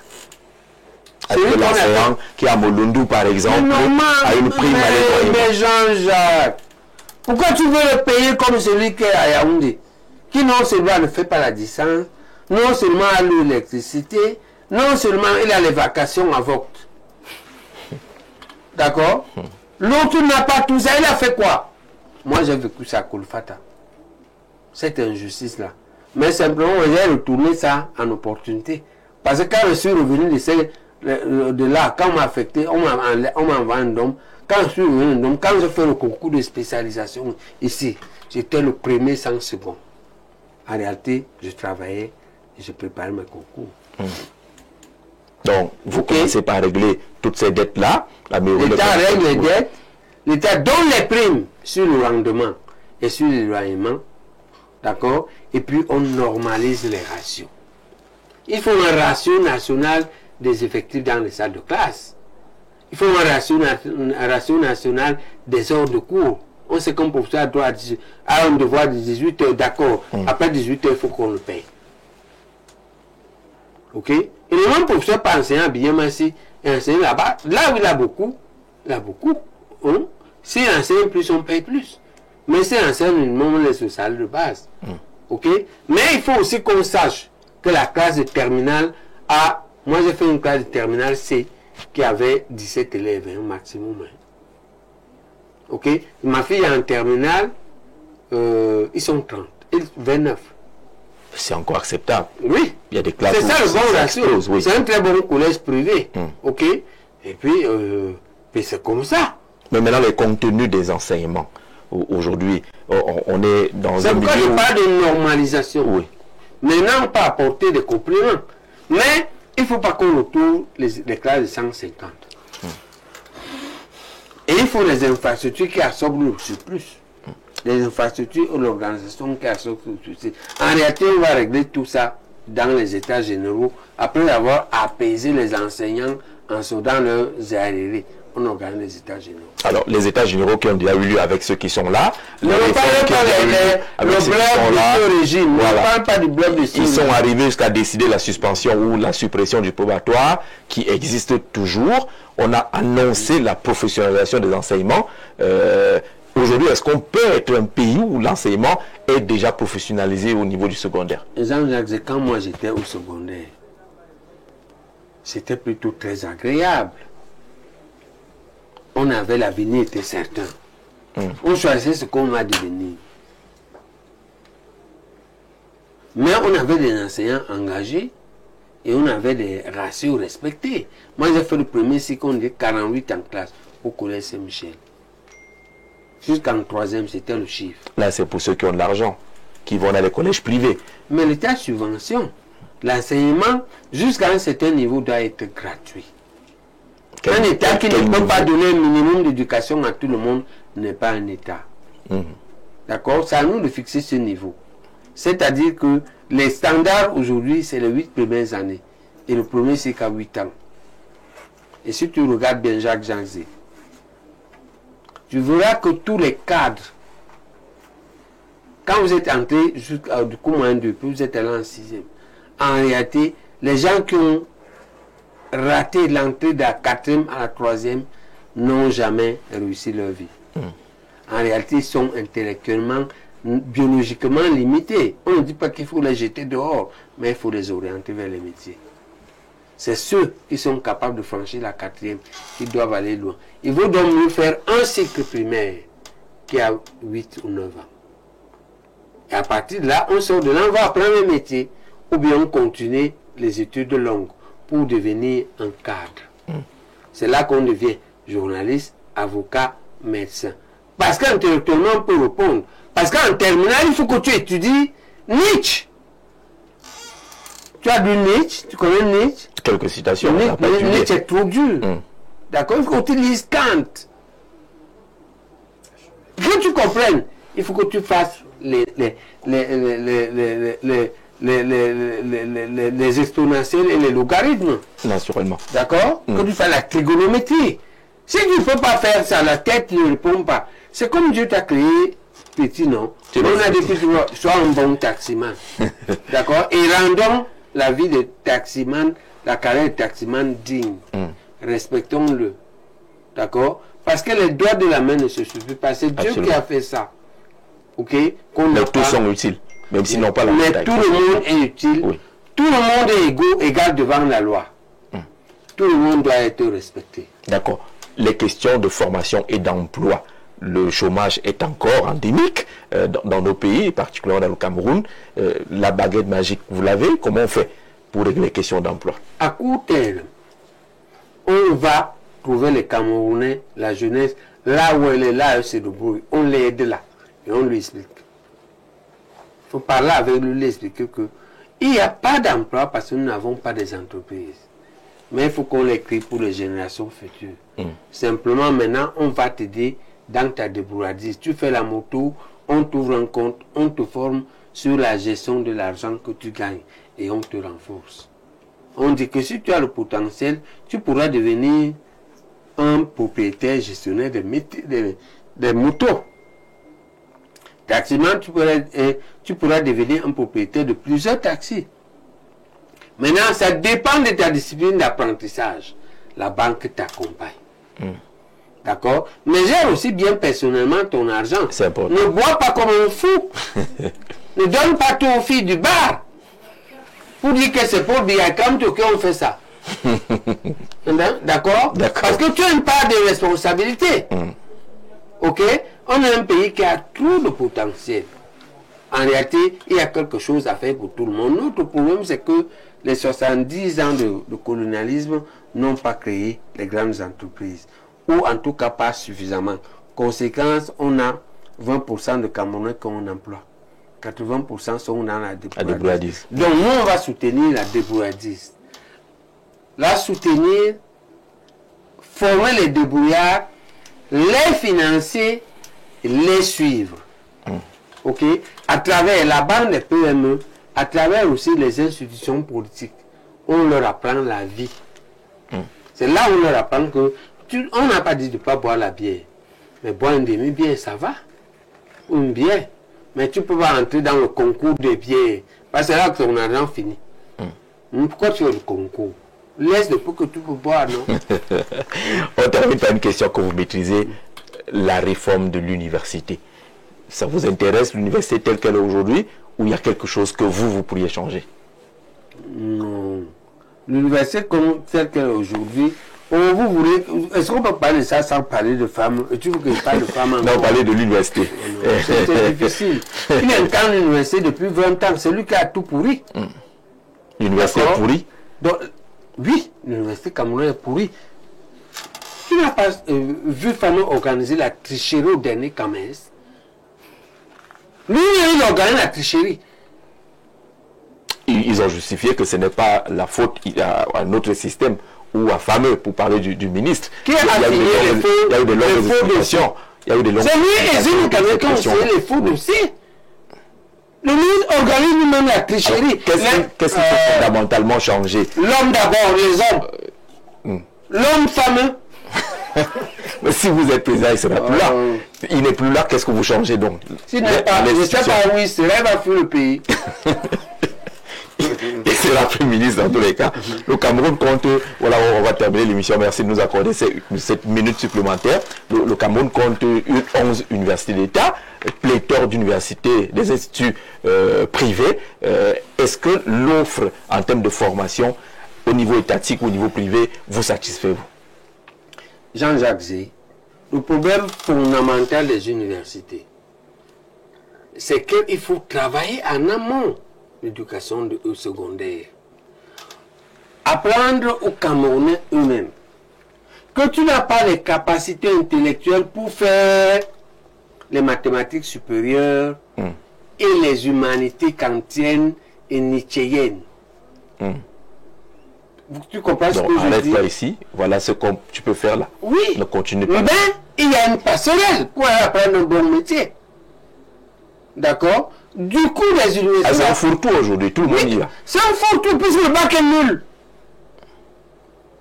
D'accord? Et pour la corruption, la mauvaise politique et la négligence. Dès qu'on règle le problème en amont, en aval, ça t'arrive. Et maintenant, en aval, on respecte les normes. Là également, il faut mettre les ratios. Ok? On ne peut pas s'attaquer au meilleur. Je te dis que quand moi je passe au concours de spécialisation ici, je suis le premier 5 secondes, non? Et c'est moi qui fais pour chasse, non? Vous dites tu es meilleur. Comment tu dis que le premier, ce n'est pas lui qu'il faut extirper? Il faut faire quoi? Changer l'institution. Et le garder. Il gâte encore. Si vous êtes ministre, ça suppose que vous allez mettre quelqu'un d'autre. D'accord, c'est compris. On va le juger. On va voir s'il va s'en sortir. Professeur, la prochaine dédicace, c'est où?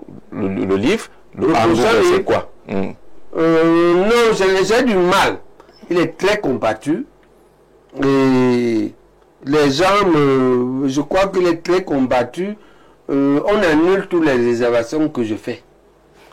Et donc, ceux qui veulent lire le livre, bon, qui téléphone à Frédéric, mon assistant de cabinet. J'ai aussi, à Douala, j'ai mes frères, ma belle-sœur à qui j'ai donné. qu'ils aient cherché là-bas. Ce que je D'accord. fais. Mais à chaque fois qu'ils ont gagné une dédicace, on torpille. mais on torpille. Le hamburger, c'est quoi? Merci beaucoup, professeur, d'être venu. Il y a encore plusieurs étapes avant la campagne électorale. Il y aura d'abord la validation des candidatures. On espère vous recevoir entre-temps à l'une de ces étapes-là pour qu'on aille un peu plus en profondeur dans votre vision si vous êtes élu président. Je ne suis pas là seulement pour être président. Même si je ne suis pas président, je serai un très grand opposant. C'est aussi ça. D'accord? Donc, ceux qui vont me bloquer là, ils mourront sur le dos. Il faut seulement me tuer. Vous Si vous ne me tuez pas. n'êtes pas déjà assez âgé pour supporter ces combats-là? Vous avez encore... Non, j'ai réservé une partie de ma vie pour lutter. Je dis que je suis fondamentaliste ou lobbyiste. Moi, la vie, c'est la lutte. Je fais 2 ou 3 choses. Je lutte politiquement. Je m'occupe de ma famille. Je m'occupe de la médecine. Je m'occupe de mon travail. C'est pourquoi je suis très occupé. Parce que je vois la lutte. La lutte est ma passion. Je suis d'abord un type qui aime lutter. D'accord. Merci beaucoup, professeur, d'avoir trouvé un peu de temps pour venir lutter en défendant vos idées sur ce plateau. Merci, mesdames, messieurs, d'avoir regardé. N'oubliez pas la rediffusion demain samedi à 7h du matin, dimanche également à 7h du matin pour retrouver l'intégralité de ce programme. Et puis lundi à 12h30, vous retrouverez toujours l'intégralité du programme. On remercie toutes les équipes techniques et rédactionnelles qui ont préparé ce programme. Très bonne soirée à tous et merci de rester fidèles à Info TV.